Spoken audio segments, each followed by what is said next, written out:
Praise lord. ప్రభునందు ప్రియమైనటువంటి దేవుని పిల్లలకు ప్రభు అయిన యేసుక్రీస్తు వారి నామములో శుభాలు మీకు తెలియపరుస్తూ ఉన్నాం. పిల్లరా, గడిచిన దినమంతా కూడా ప్రభు తన కృపా వాత్సల్యంలో భద్రపరుచుకుని క్షేమమును ఆరోగ్యం ఆయుస్సును అనుగ్రహించి ఈ నూతన దినాన్ని ప్రభు మనకు అనుగ్రహించారండి.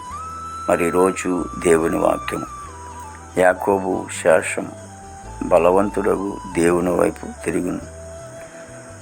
యెషయా గ్రంథము 10వ అధ్యాయము 21వ వచనమండి. మరి దేవాది దేవుని వాక్యం నమ్మదగినది, పూర్ణాంగీకరమునకు యోగ్యమనేది దేవుని వాక్యం సెలవిస్తూ ఉంది.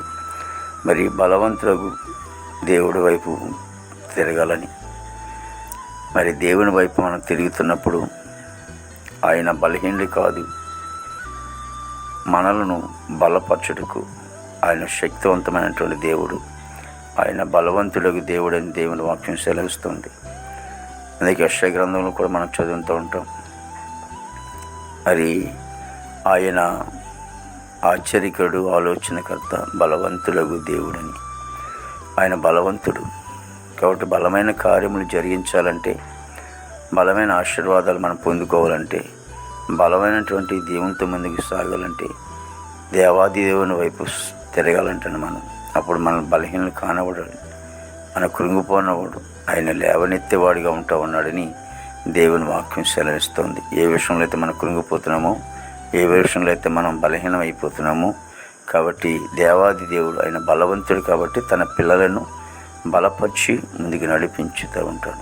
ప్రార్థన చేత మహాపరిశుద్ధుడు ప్రేమలేసునికి వందనాలు, కృపగల దేవునికి స్తోత్రమైన స్తుతులు చెల్లిస్తున్నాం ప్రభు. ఇదిగో తండ్రి ప్రభు ఈ సమయంలో దేవతని చేస్తే ప్రతి కుటుంబాన్ని కూడా మీరు దీవించండి, ఆస్వాదించండి ప్రభావ. మరి నేను తండ్రి చేస్తే మా భారతదేశం మీరు ఆశను దీవించండి. నేను సరిహద్దుల సైనికులు మంచి వంతనపండి, ఆర్మీ బృందానికి అందరూ కూడా మంచి వంతనపండి, పోలీస్ డిపార్ట్మెంట్ అంతా కూడా మీరు ఆశని దీవించండి ప్రభావ. మరి ఎవరి బిడ్డలందరినీ కూడా రక్షించుకొని చెడు వ్యసనాన్ని దూరపరచండి ప్రభా. యుగతని ప్రభా ఉద్యోగస్తులందరూ కూడా మంచి వంత వారు చేసుకుని ఉద్యోగం వేసుకుని తోడుగా ఉంచండి. చదువుకునే బిడ్డలు కూడా మంచి జ్ఞానం ఇచ్చి నడిపించండి. దేవాద్యం యేసునికి వందనాలు తండ్రి ప్రభా. మరి నాయన విదేశం బిడ్డలకు మంచి వంతరం పండి, మా దేశ పాడి పండినంత మీరు ఆశను దీవించండి ప్రభావ. మరి హాస్పిటల్ రోగం స్వస్థపరచండి, జైలు ఉన్న బిల్లు విడుదల చేయండి, కోర్టు గోడలు కేసు గోడలు అన్నీ కూడా కొట్టివేసి ప్రభావ నీకే స్తోత్రాలు చెల్లిస్తున్నాం ప్రభు.